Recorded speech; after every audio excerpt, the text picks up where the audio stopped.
Okay, so our first question, this is left over again from last week. Hello, Dr. Fawcett. I am a porn addict working on my recovery for the past year, and I have a great relationship with my spouse. But she still seems to avoid sex and have anxiety around it. Oh no, this is the questioner says he still seems to avoid sex and has anxiety around it. How do I deal with my spouse when she expects physical sexual intimacy? So porn addict, been sober for a year, good relationship with the spouse. The spouse is ready for sex, the addict is not. So how do we deal with this? Tammy, any thoughts? Well, it is interesting. So yeah, the first thing I go to, and Dr. David actually, has talked about this a number of times, is sensate, focus, touch. It is not. I think it's easy to get anxiety about sex, thinking that sex is all about penetration, orgasm. Healthy touch. How do you connect in a real and meaningful way, and kind of take the pressure off, from that standpoint.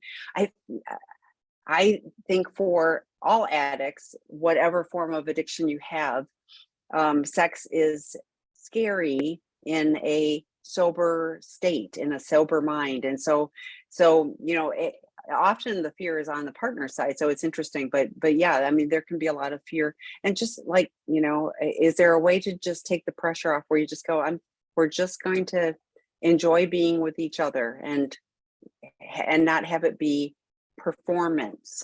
So that's kind of my thoughts. What are yours, Scott? Yeah, I would agree on that. I also want to, the way this question is worded, how do I deal with my spouse when she expects physical sexual intimacy?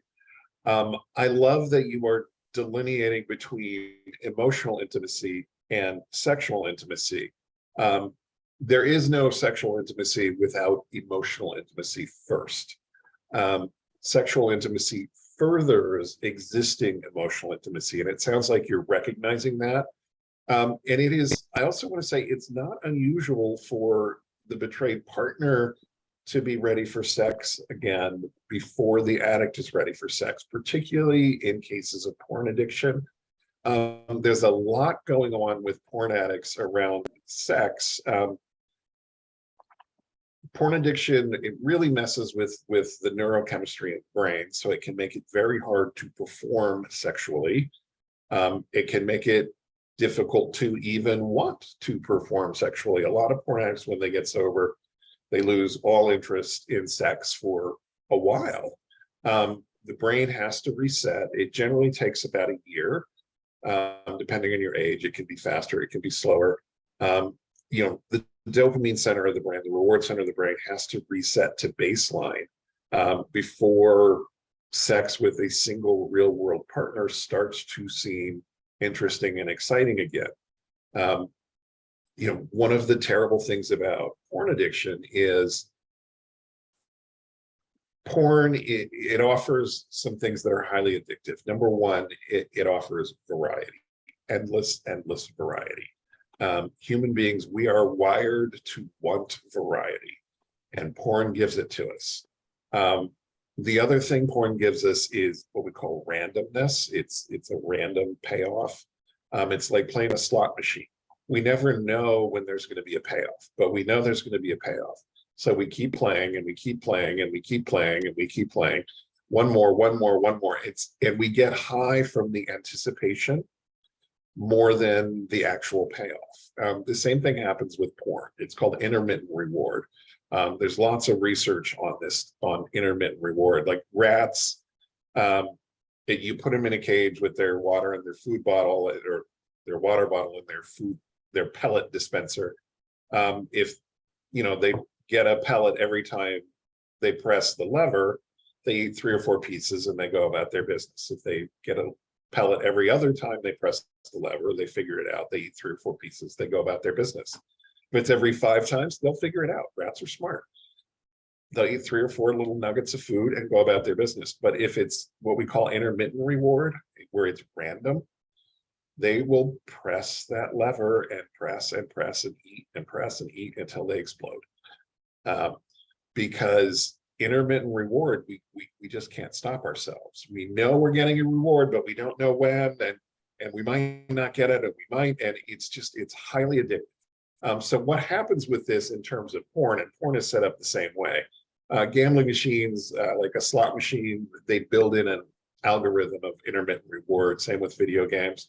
Porn, just by its very nature, pops up that way. These tube sites, you get a little postage stamp, vision of what the video is. You have to click on it and open it to find out if you got a winner.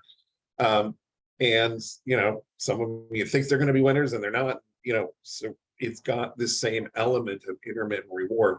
And what happens neurobiologically is not only are we getting the dopamine when we get rewarded, we're getting a lot of adrenaline in anticipation of being rewarded. So we have this combination of dopamine and adrenaline. It creates this sort of intense superhighway in our brains that's highly, highly addictive. And now I'm taking that out of my life. I want to be sexual with my wife, who is one person, lovely, kind, thoughtful, beautiful. I love her, but I'm not getting the intensity superhighway because she's one human being and I know exactly who she is, or hopefully. We have to adjust, and it takes a while for the brain to adjust back to baseline. And it also takes a while for my sexual expectations to adjust back to baseline. And this is why a lot of times the relationship is mostly repaired, the spouse is ready to move forward with physical sexual intimacy, and the addict still isn't. And that's okay. What I encourage you to do is talk about it. Say, I know that I want to be sexual with you, but I'm not quite there yet. Can you be patient with me? You can explain what your feelings are. And there's often performance anxiety for porn addicts because porn addicts suffer from what we call porn-induced erectile dysfunction. They really, really struggle to perform with a real-world partner, and it's because of the neurobiology. And the intensity of real-world partner just isn't as intense. And you can work through it in couples counseling. And Tami, I think, put in the chat feature some stuff about sensate focus, which is where you work up to being actually sexual again. And just as an FYI, Dr. Fawcett and I are working on a 2-part online work group, 6 weeks on emotional intimacy, followed by 6 weeks on healthy sexuality. So keep that in the back of your mind. Tami and David are going to schedule the level 1 part, which is going to be the emotional intimacy part, probably for mid-September. I think you guys are probably going to chat about it tomorrow and get it scheduled. I will get it up on the Seeking Integrity website as soon as it's ready to be scheduled. But and I've seen the outline for the second part. It's going to be an excellent course. And great for a lot of sex addicts and porn addicts who want to reintegrate sex. But we're starting again with emotional intimacy because, as I said earlier, there's no true sexual intimacy without emotional intimacy first. So it's going to be a 2-level course, and you're going to have to take level 1 to get to level 2. No skipping to the sex. So yeah. Yeah, I hear it already that, well, I already know how to have emotional intimacy. I just need to know how to have sex. I get that with the other groups.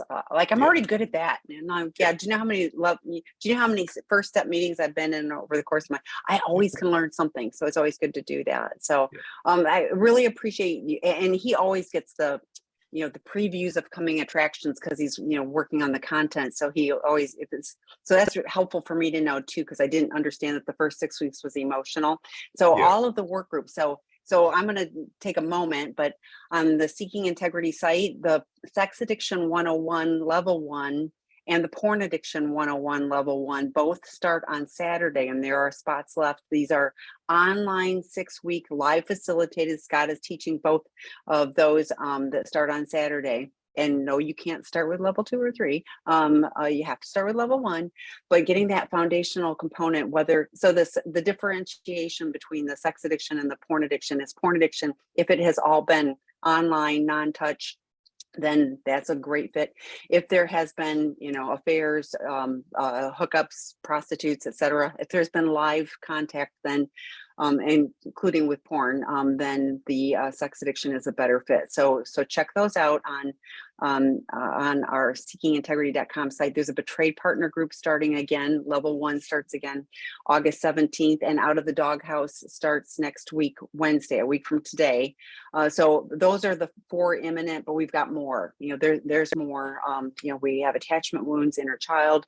Eddie Caparucci's Why Men Struggle to Love is full. So we'll offer that again at some point, but that one filled really quickly. So so keep all of those in mind. If you have any questions, Tami, Tami at seekingintegrity.com, I will do my best to answer your question. So, Okay. So you have more questions that you're holding, right? One more from last week, and then we'll jump into the Q&A feature. Okay. This is from a betrayed partner. She and her husband are reconciling. The husband's doing well in recovery. 6 months since discovery. The betrayed partner says that she's having a hard time accepting that their long-term relationship was a fraud, as he lived a secret second life with sex workers and years-long casual sexual affairs.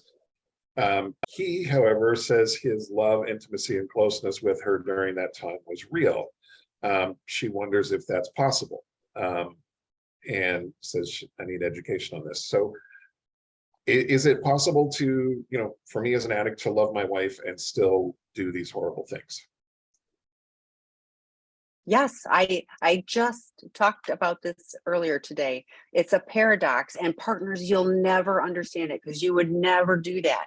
Like, you don't get it in your normal brains how anybody could possibly do that and not have, have your loved one, and going, oh my gosh, that would be devastating. But it's the compartmentalization that addicts we're so good at that. We're able to go, yes, you disappeared for a second. Yeah. I really, really love my spouse, and I really am going to act out. And as long as these 2 compartments stay in their silos and they don't touch, I'm fine. What happens though is there's discovery, there's, and then there's the chaos, and then there's the hurt and the pain. So, I really do believe that addicts, when they say, I love you, and like they do, and has your entire relationship been, a farce? No. Was there some really bad stuff and some pain? Absolutely. And so what it takes for us as addicts is to learn to live in integrity and not have those compartmentalized spaces, so that we're able to, slip into really problematic behavior. But I get for partners that is just like, I can't even imagine. No, you can't. Us addicts go, yeah. And I'm not saying that in a snarky or, it's just the reality of, that's why we go to meetings for ourselves with other people, because we say this stuff and they get it. And that's why you get support from other partners, because they're all going, I don't know how they could possibly do that. But if you can trust the process, that you see that the addict is making progress, it's what, the actions, are they becoming a congruent person? Is their actions and their words aligning? That's recovery. And we don't do it perfectly, but take the bit of hope that you're seeing, the progress, and focus on how do we move forward from here. So. Yeah. I think it's very hard for betrayed partners not to see the infidelity as a referendum on them or the relationship. That is the natural response. But in point of fact, sex addiction is not about the betrayed partner, and it's not about the relationship. Most sex addicts that I talk to, I'll say, if they were, say, cheating with somebody or lots of people, were they as attractive as your wife? No. Were they as interesting as your wife? No. Why did you do it? I needed to escape. And that's what addiction is about. Sex addiction is not about sex. It's not about relationships. It's not about any of that stuff. It's like every addiction, it's about escape. I am feeling stress. I'm feeling lonely. I'm feeling bored. I'm feeling afraid. I'm feeling ashamed. And rather than turning to another human being like my partner, who might truly want to be there for me, it scares me to turn to other human beings because of things that happened in my childhood 90% of the time. So I turn to an addiction. because I know what I'm getting from a six pack. I know what I'm getting from pornography. I know what I'm getting from a stripper or a prostitute. They don't say no. And they meet my needs, even though they don't meet my needs because I'm not presenting them with my needs. What I really need is somebody to validate me as a human being and tell me it's going to be okay. But if you're like me and most addicts, you learned in childhood that the people who are supposed to love us and care for us and meet our needs either don't, won't, or can't. Usually we grew up in a dysfunctional home and we got either inconsistency or neglect or outright abuse or some combination thereof. We had an addictive parent already, or we had an absent parent, or all kinds of things. We learn not to trust loved ones. So we turn to an addiction instead. So addiction is never sex addiction is not a referendum on the betrayed partner. It's a referendum on the addict's childhood, usually. So that was a long answer. Yeah, no, but helpful for the perspective. Yeah, a sex addiction or any addiction isn't about the actual, food addiction isn't about food. It's about numbing out, stuffing the hole in the soul. I mean, whatever it is, it's not because alcohol tastes so darn good. It's what's it doing for me? So but it's still. I mean, but it's hard because it's so painful for partners. Yeah, I turn to sex the same reason some people eat their feelings. I'm sexing my feelings. It's not a referendum on my betrayed partner, who I probably love dearly, hopefully. Otherwise, why would I be in the relationship? But it is a referendum on my ability to cope with life on life's terms. And my inability to do so was developed in childhood, usually. So out of the Q&A feature, in a sexual chat with who's, I think this is in reference to your rat analogy. So you keep reading it, and then in a sexual chat with whose beam that you put him in a cage with their water under food bottle, later their water bottle in their foot, their pellet dispenser. She adds later. No. How addictive? Read the two down. How addictive can sexual chat rooms become? Chat rooms become. Okay. Yeah. I was like, I'm not following this one. No, I know, but I was like, I think that's the rat analogy, like that. There's pellets and water, but if you go back to the rat analogy, it's highly addictive because, like, is this, it's the randomness of is this person going to chat with me? Is this person meet me my needs? So there's also old school chat rooms and new school chat rooms. Old school chat rooms were like AOL and things like that. That's when I was an active sex addict, and not at all for me. I just had no interest. I needed the visual, and pretty much didn't get that in an AOL chat room, or you got a fake visual, or you didn't know if you were chatting with some hottie or some 600-pound pimply person living in their grandma's basement, who hadn't showered in 6 months. You didn't know.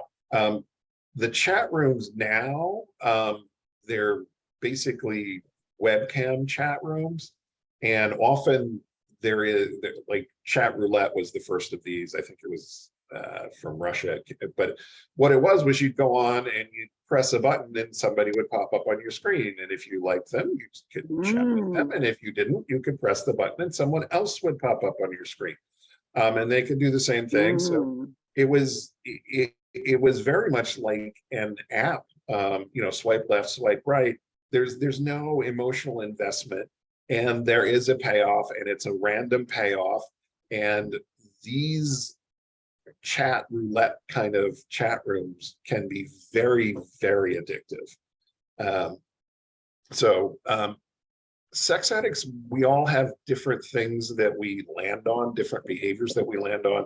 What's problematic for me might not be for another person, and vice versa. So some people get really addicted to these webcam chat rooms, and some people are like, not my thing. But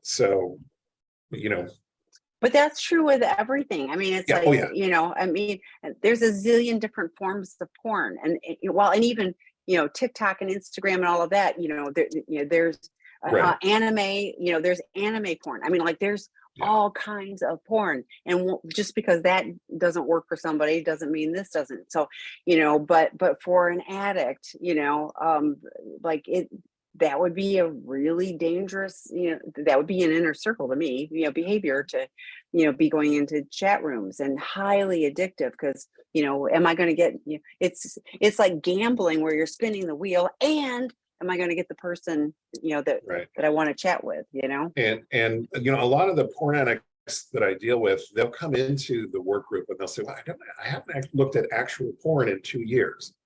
And I'll say, well, what are you looking at? And then they say, Instagram, TikTok, OnlyFans, and technically it's what we call not porn. It's not porn, it's social media, but they're using it to look for imagery that arouses them, and there's this anticipatory high again, of not knowing when the payoff is going to be and what the payoff is going to look like. And a lot of them will tell me that they quit porn, but they stuck with the social media, and they're now far more addicted to things like TikTok and Instagram and OnlyFans than they ever were to straight up porn sites, because there's an extra layer of this randomness.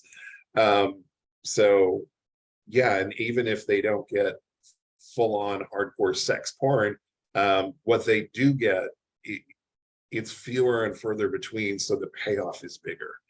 And a lot of times online chat rooms, I think, could be the same way. So highly addictive for some people, not at all for others. Yeah, well, and YouTube. I mean, I'm hearing people, Yeah, YouTube. that are finding stuff on YouTube, And so Facebook also, all the social medias. Yeah. To me, it's like, if you would not want your spouse sitting there watching this with you and watching your reaction, it's probably a problem. So yeah. Okay. My PASA husband is not in recovery, out of the house, separated almost a year, 2 very small children. I have full-time, no financial support from husband. Last week, he said he is doing illegal stuff to make money. He didn't tell me much more. He is blaming me for making boundaries that he may not have children unsupervised. Is the addict brain that will not accept responsibility and will not accept boundaries? I am not sure how to deal with him other than I blocked him totally. Not sure that's the best thing. I think it's a good start. Sure sounds like the best thing to me. Yeah, I mean, he's not in recovery. He's doing illegal stuff, whatever that means, to make money. You can't have your kids around him unsupervised. You can't. It would be neglectful of you. It would be bad parenting on your part to let your kids be around him unsupervised. He's an addict. He's going to fight tooth and nail everything that you ask him to do that might actually help him, because he doesn't want help. He's not in recovery. He's an active addict, and right now he doesn't want to make changes. I mean, I hate to say, hopefully he'll crash and burn and find his way into recovery, but honestly, hopefully he'll crash and burn and find his way into recovery. Your job right now is to protect yourself, and especially to protect your 2 small children, period. You're doing the right thing. You're doing the best thing. Yeah, I know you care about him. It's a year, and you've been separated for a year, and you're still communicating with him and trying. So you obviously care about him, and I celebrate that. I think that's wonderful. But you're going to have to love him from a distance right now. And your boundaries are going to have to be, look, if you get in recovery and stop doing illegal stuff, you can start spending more time with the kids. Until then, no. And maybe if you really get into recovery and really take it seriously and get a real job, maybe you can start spending more time with me. That would be lovely. But right now, no, you're not safe. You're not safe for me. You're not safe for the kids. And you have to stick to your guns here. You have to. I can't state it any more strongly. So Tami, you want to add or elucidate? No, I tagged onto this one earlier today, but yeah, I mean, I still had the visual from this morning of, Child Protective Services coming and taking your children because they were put in a precarious, position. So you taking care of you and those kiddos. I'm with Scott. I can't say it strongly enough. And here's the really hard truth. Some addicts never get it. They crash and burn, but they end up, this is, they put themselves in high risk positions. He's doing illegal things. Yeah, very high risk. That also means, problematic. People die of addiction. People die of this, or the high risk positions they put themselves in. If he's doing illegal things, he's hanging out with, shall we say, unsavory people. You just don't know. Keep you and your kids as in a safe place. Blocking him at the very least, if you have this to is go one of those. My get a husband and I actually restraining talked about this. Would order, we but turn somebody in if we knew they were doing illegal things?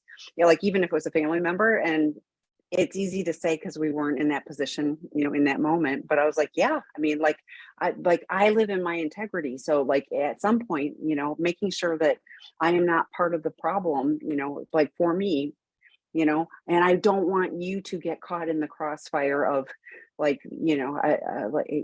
did you know?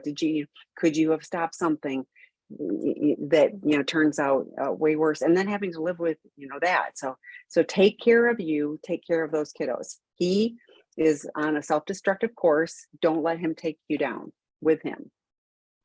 I hope he gets I into hope he recovery. crashes and burns, but he gets help. Yeah, me too, but Yeah. no guarantee.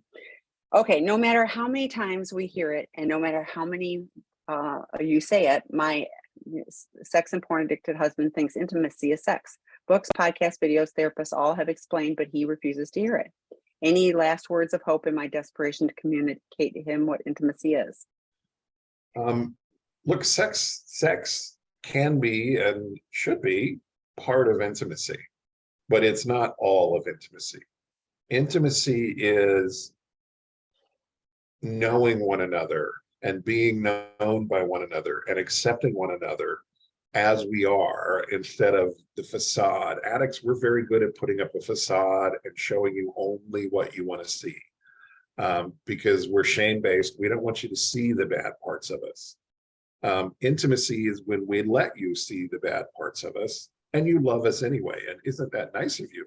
And vice versa. Intimacy, a lot of people, I wrote an article 3-4 months ago about intimacy is not always fun. Everybody thinks intimacy means we're going on a date, we're having a good time, it's lovely, we're communicating, everything's hunky-dory. Intimacy is also when we fight. But when we listen to each other while we fight, when we try to understand each other while we fight, while we try to have empathy with each other while we fight. I completely disagree with you, but I understand what you're saying. What I think you're saying is X, Y, and Z. Am I correct? Yes. I think you might be feeling P, D, and Q. Is that correct? No, I'm feeling A, B, and C. Oh, okay. This is intimacy. This is not a fun conversation to have. Voices get raised. That's just as intimate as really hot sex after a lovely date. Intimacy is going through life together, not separately and then coming together to have sex. That's not intimacy. Okay, I had to look this one up. Can you explain ketotropophilia and what the escalations it may have? So I looked it up. Arousal of doing sexual activities in front of a mirror, the fetish that most people have in VR chat. So okay, I was it's praying a fetish. that it It's had not nothing sex to do with. addiction. I have 2 cats on my desk. So I was please don't No, let it's this not be something weird about my cat. It's not about a kitty cat. No. So I looked it up. So it's a fetish. So fetishes are not sex addiction. Now you can be a sex addict and have fetishes, but a fetish is not sex addiction. So I don't know. I mean, your thoughts or research on escalations of fetishes? First of all, there's kinks and there's fetishes. Kink is something that I'm into that spices up my sex life, but I can take it or leave it. A fetish is kind of a kink on steroids. It's like where I need the kink to actually get off. So a kink is like a mild fetish, not in terms of the behavior, but in terms of the need for it. Fetish is a full-on, I really need this to get aroused and to get off. So escalations, I don't know. I don't know that they escalate. Yeah, I mean, like I think I would think it might you might escalate find into, new and different, but it might escalate into web chat where I can see myself and you and know you're getting turned on by me and I'm getting turned on, but I don't know. I don't know enough about that fetish to particularly answer the question, but my guess is if it was going to escalate, it would probably escalate to video exposure or video mutual exposure. So Dr. Rob has talked about dedicated and non-dedicated fetishes, and a dedicated fetish is you need it, in order to be aroused. A non-dedicated is I like it, but I don't need it. So, but I want to go back to a fetish or kink is not sex addiction, but you can be a sex addict and have lies and secrets and all of these things and still have, the kink or fetish, but they are not the same. So, so I just want to clarify, and you can not like that you're attracted to something. That doesn't mean that you can magically erase your arousal template. You're going to have that arousal template. It is ultimately, how it plays out for you, what you do with it. So, sex addiction is defined by obsession, loss of control, usually failed attempts to quit, and consequences that are related to your sexual fantasy and behavior life. What does not come into play is who or what it is that turns me on. Being gay doesn't make me a sex addict any more than being straight makes me a sex addict. Being bi doesn't mean I'm a sex addict or not a sex addict. Being into whips and chains doesn't make me a sex addict. It means I have a fetish. We all have a fetish. I mean, we all have a type, and that's our fetish usually, or our kink. We have a type, we have a look, we have something that we're into.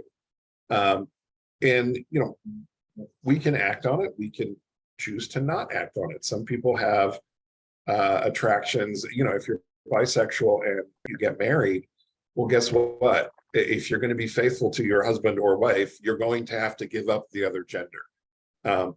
It's part of your arousal template, but you don't have to act on it. You're choosing not to act on it. And kinks are the same way, like but fetishes, usually if I'm going to be sexual, I need to incorporate the fetish. So usually we use non-dedicated and dedicated more in line with offending behaviors than kinks and fetishes. But listen to Dr. Rob because he talks about that, specifically. So, but I wanted to tag onto this too. It's like, and if it's, if it's part of your play and you have a partner and you're, like I said, you're not doing this in lies and secrets and cheating, then, find somebody else who likes a mirror, it's you can engage in any solo or mutually consensual legal behavior you want in sexual sobriety. There are no limits. You can do whatever turns you on. If you can find a playmate, more power to you. If you're doing it obsessively, if it's creating problems, if you're keeping secrets about it, then we have a problem. Then come see us about it, and we'll happily work with you. Yeah. So this is a question for you to answer because, I mentioned the sex addiction 101 and the porn addiction 101. What if my partner had online porn escalating to cam girls, which escalated to an emotional sexting affair with his employee, but he didn't have physical relationship with her, no sex, but he did give her gifts and drive her home after work? What course is the right for him? I mean, that's a little challenging. So I could see either being a fit. Really good question. I think he would feel comfortable in either group. The material we cover is very, very similar in the sex addiction level 1 and the porn addiction level 1. We started the porn addiction workshops because there are a lot of guys out there who weren't comfortable identifying with the sex addicts. Sex addicts, there are sex addicts who come in and they've had sex with 1,000 people. And then we have porn addicts come in and they've had sex with no people. And they kind of struggle to call themselves a sex addicts. You know, I didn't cheat on my wife because I don't have a wife. And I'm not having sex because, you know, the only person I've ever had sex with is myself. How can I be a sex addict? But the fact of the matter is, they're obsessed with pornography. They've tried to quit 100 times and failed, and their life is falling apart. It's because of it. Technically, they are a sex addict, but they struggle to identify with people who go to strip clubs and people who have multiple affairs and people who, you know, who hire prostitutes and get erotic massages. So we started the porn addiction group for them. And the other huge difference is, if I meet Tammy at a cocktail party and she says, tell me something interesting about yourself, and I say, I'm a sex addict. Well, maybe Tammy's husband. I say, I'm a sex addict. He's going to say, whoa, sounds fun. Sign me up. If I meet Tammy's husband and say, I'm a porn addict, he's going to be like, ew, perv, loser, you know. The porn addicts have an extra heaping helping of shame dumped onto their behavior. And I love teaching the porn addict groups, because the guys, they come in and they actually, they'll start crying when they start talking about their behavior and realizing they're not the only one who's doing this. And the shame, it doesn't go away, but it really eases and lessens for them. And as we go through the course, they become much more comfortable talking about it. You know, someone who's been married, you know, mostly did online porn, but went to cam girls, and then an emotional and sexting affair. I'd probably lean toward the sex addiction group, but if he really feels like he's a porn addict and wants to be around guys whose primary struggle is porn, he could come to the porn group and he'd be right at home there. So most sex addicts are also porn addicts. You know, whatever my range of behaviors is, it almost certainly includes compulsive porn use. The guys who identify as even if porn it's addicts, Instagram. So right, even if it's not porn. Most porn addicts, it is their primary sexual outlet, and sometimes their only sexual outlet. But it's interesting. You would think, okay, well, it's going to be a bunch of like 20-year-olds who started looking at porn when they were 10 and never progressed. And it is a lot of 20-year-olds who started looking at porn at 10 or 5. But I had a guy in his 80s in my last porn group, and he had never looked at porn until he was 75. His wife died. He was bored. He went online. He started looking at porn. He got hooked. You know, so it is, addiction is an equal opportunity disease. I think I answered your question. Probably the sex addiction course would be better. Yeah, But yeah. porn addiction, No, I think you did. And I put the link in there too. But like, I think, you know, anonymity, affordability, and availability are the 3 hallmarks of, you know, of addiction. And if you think about what the internet has done for porn, you know, it used to be a flat image in Playboy, and now it's like the 1,000 images a minute, you know, so it has really changed things. And, you know, you mentioned, and it breaks my heart to think of a 5-year-old, but, you know, they're getting exposed to this stuff at very young ages, but also somebody, you know, like in their later years, you know, that gets hooked. But, you know, when your life is now looking at a screen, you know, and you're not living any form of life, it's stealing all of that for you. So I love, you know, when people are getting help for that. So but I put the link in. Scott's going to be teaching both of those on Saturday, so whichever's a fit, but join. Is compartmentalization just denial? Oh, absolutely. It is a form of denial. It is also a coping skill. Denial is the lies I tell myself to make what I'm doing okay in my mind. You know, I minimize, I rationalize, I justify. I blame. Oh, blame's a big one. I compartmentalize, which, and, you know, I tell myself lies. I keep secrets from myself, which is compartmentalization, so that I don't have to think about how my behavior fits, or more likely doesn't fit, my actual value system and my actual commitments in life, and things like that. Because if I, as an addict, looked at what I was really doing, my head might pop off because I am behaving horribly. And, but at the same time, I see myself as a really good person, and I'm kind and I'm thoughtful and people like me, gosh darn it. And here I am, doing these things that, are awful. So, I tell myself lies and I keep secrets. Denial is really, it's an inside job. The denial will come out of my mouth later if you question me, and I will expect you to believe my denial because I believe my denial. Now, compartmentalization is where I want to keep a secret from myself. I don't want to know that I'm breaking the law when I hire prostitutes. I don't want to know that nobody would want me as the church deacon if they knew what I was doing. So I put it in a little box and I close the lid on that box and I lock it and I shove it back into the corner of my mind. And that box never gets opened when I'm dealing with the rest of my life. And because, I can just give you my personal story here.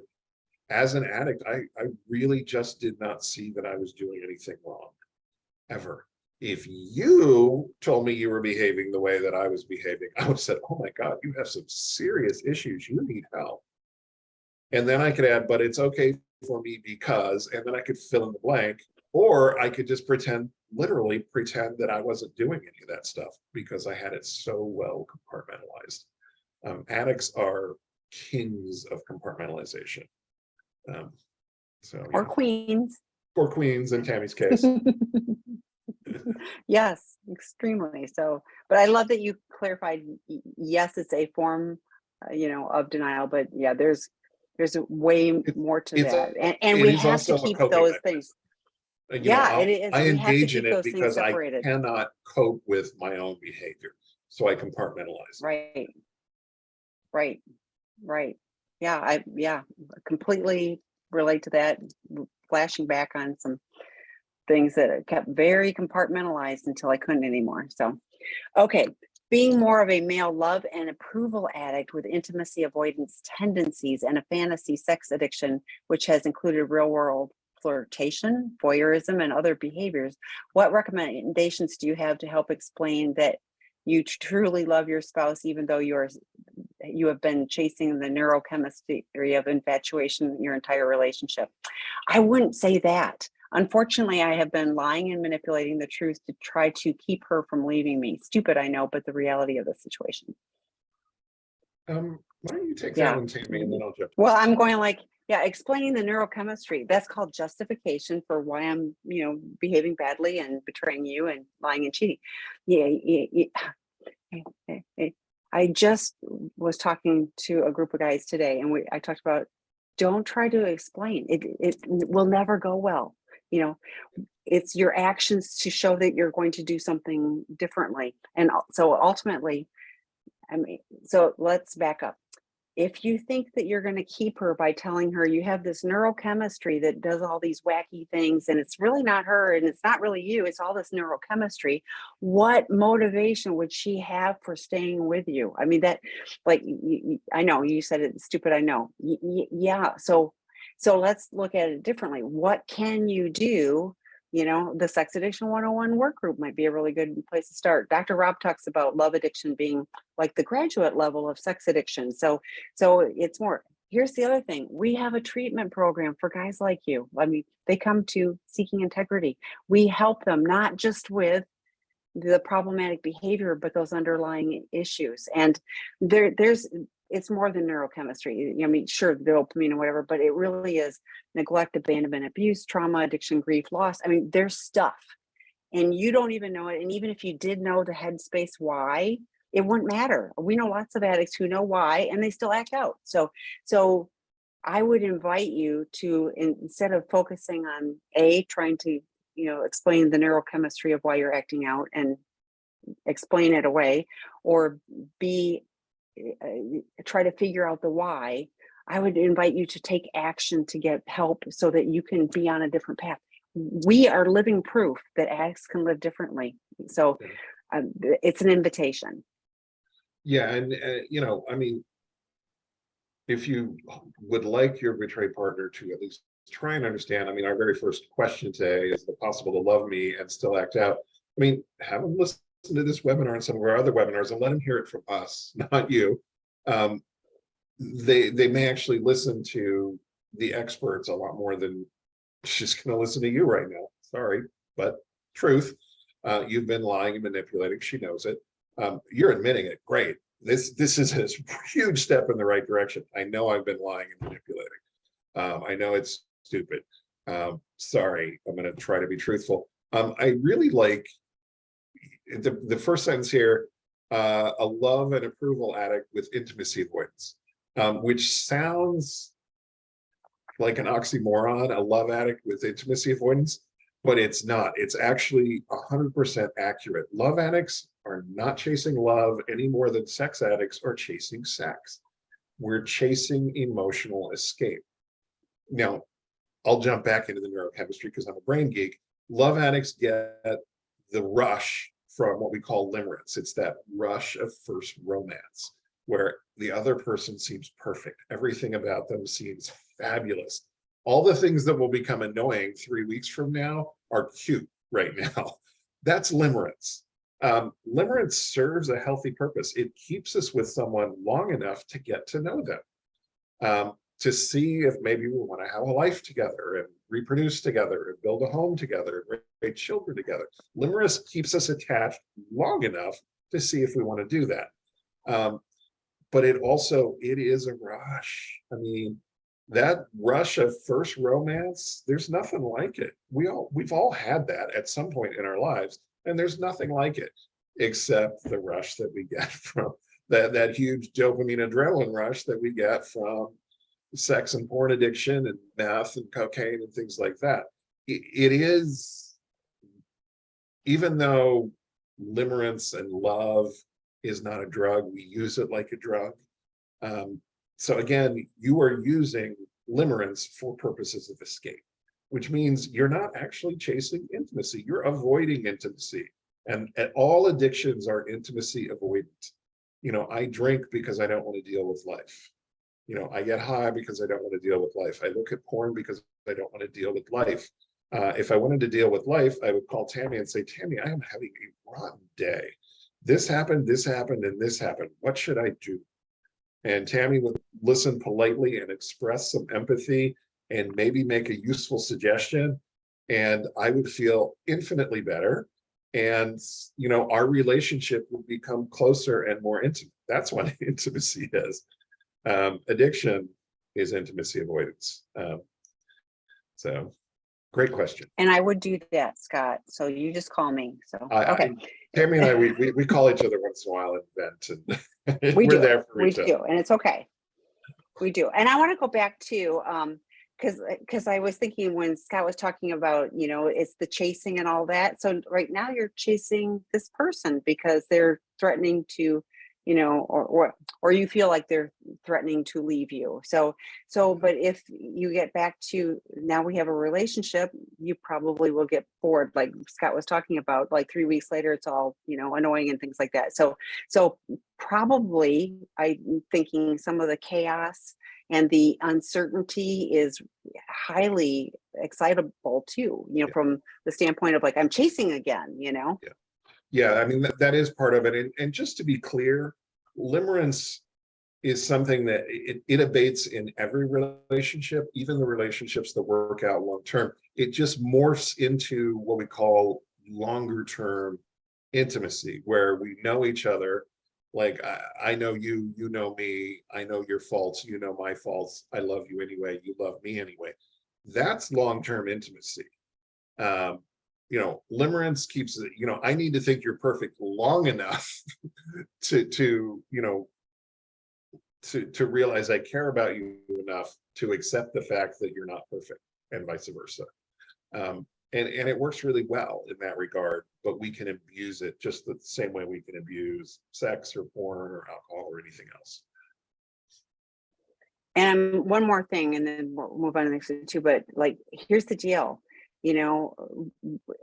If this relationship doesn't work out, or even if it does, like, this will be the continued pattern. So again, I invite you to get the help that you need to be able to, to live in integrity and not be chasing all of that extraneous stuff, to have a real and committed relationship with somebody where you are able to show up for each other, for the long haul, because it's a way better relationship than the ethereal stuff. So, okay, Scott, I was wondering, could you clarify, if someone is masturbating sex with self 3 to 4 times a week and not looking at pornography while relieving their self with their sexual, are they sexually addicted? I said that really bad.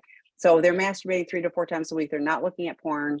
Are they a sex addict, or is this just natural sex with self? I'm going to put, we have a sex and porn addiction self-test. Scott will address this question, but I'm going to put in the chat, I'm going to put the self-test. Yeah, I love this question because, first of all, is this person who's masturbating 3 to 4 times a week with or without pornography, are they 13 or are they 85? that comes into play, number one. If they're 13, that might be a little low. If they're 85, that might be a little higher than normal. But what is normal? Everybody is different. Addictions are not about alcohol. When I describe alcoholism to people, which I do sometimes, I say it's not about how much you drink or what you drink. It's how the alcohol is impacting your life. It's why you drink and how it's impacting your life.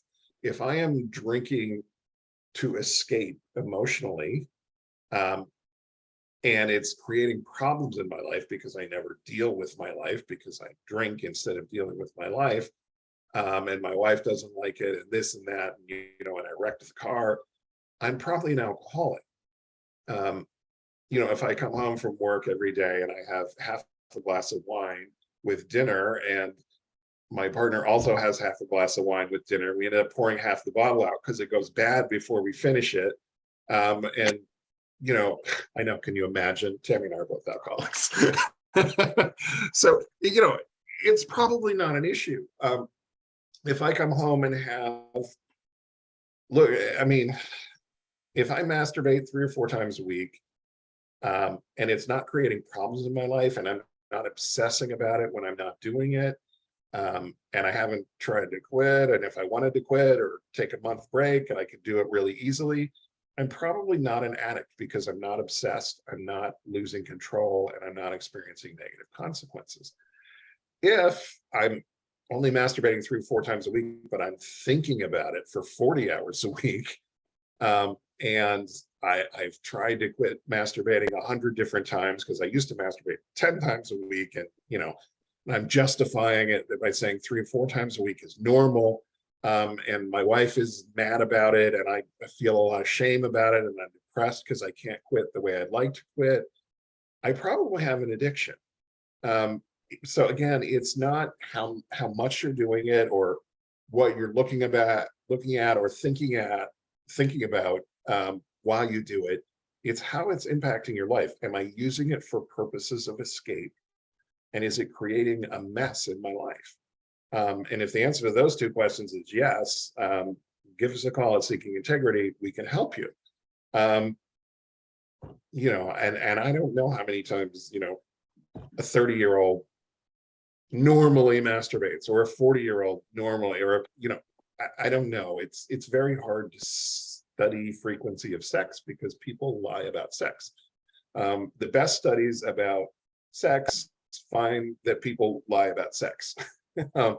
People will tell you, oh, my wife and I have sex twice a week, and But if you actually track them and, they have sex twice a month, or, and if you ask a teenage boy, how often do you masturbate? They'll say, oh, once a week, and I'm sorry, any teenage boy who says he masturbates once a week is lying. So that's a very much a non-answer, but it simply can't answer that question without more information. But the criteria for addiction are obsession, loss of control, and consequences. Now, you can have consequences without obsession and loss of control. If you're married and your wife does not like you masturbating and gets mad every time you do it, that's a consequence. But it's not necessarily loss of control, and it's not necessarily obsession. Tami, thoughts? So I put the self-test. Yeah, I put the self-test in the chat. So for those of you that are watching the video later, on the Seeking Integrity site under the resource tab, you'll see self-tests both for sex and porn addiction, but also for co-occurring chemical addiction. These are not like the same assessments that we use for clients coming to our treatment program, but they're just a good quick self-screen and, is it a problem or not? I want to also address male or female. I know we're using examples here where like my wife is mad at me or whatever, but females, masturbate too, and females can have porn addiction, and females can have consequences from their behavior. We have a on sexandrelationshiphealing.com, we've got a female sex porn love addict group on Tuesday nights. So, there's resources, there as well. Consequences. I was thinking, Scott, we know of people who, you may not masturbate that often, but you're doing it in the car at Walmart. You're doing it at the office where you're going to get, so there's high risk behavior associated, even if it's not the high level frequency. So unpacking all of those aspects of it, but it really is, are there negative consequences? Is, is sex, is masturbation a normal, healthy, thing? Yes. And then there's some religious, communities that it is not permitted, so it's so complex and complicated. I think is it right for you if there's a problem, if you're in a committed relationship and one of you is having a problem with it, that would be a great thing to discuss. Right. In a relationship, we should be able to talk about anything, and if we don't, we need, there are qualified professionals to help navigate that as well. So, but it really does come down to, are there negative consequences, for this at the end of the day? And, we've talked about this before too, your body will take care of itself. If it needs release, it will do so with nocturnal emissions. You don't even have to worry about that, but, it's probably serving some purpose, so. Very complicated question. And again, I agree with, if it's a 20-year-old versus an 80-year-old, yeah, different story. Way different. Usually. So, yeah. Yeah, we're out of time. Thank you everybody for being here. Thank you for the great questions. Tami, thank you for joining us tonight. David will be back. Always a pleasure. Yeah. So we'll see you soon. All right. Bye, everybody. Thank you.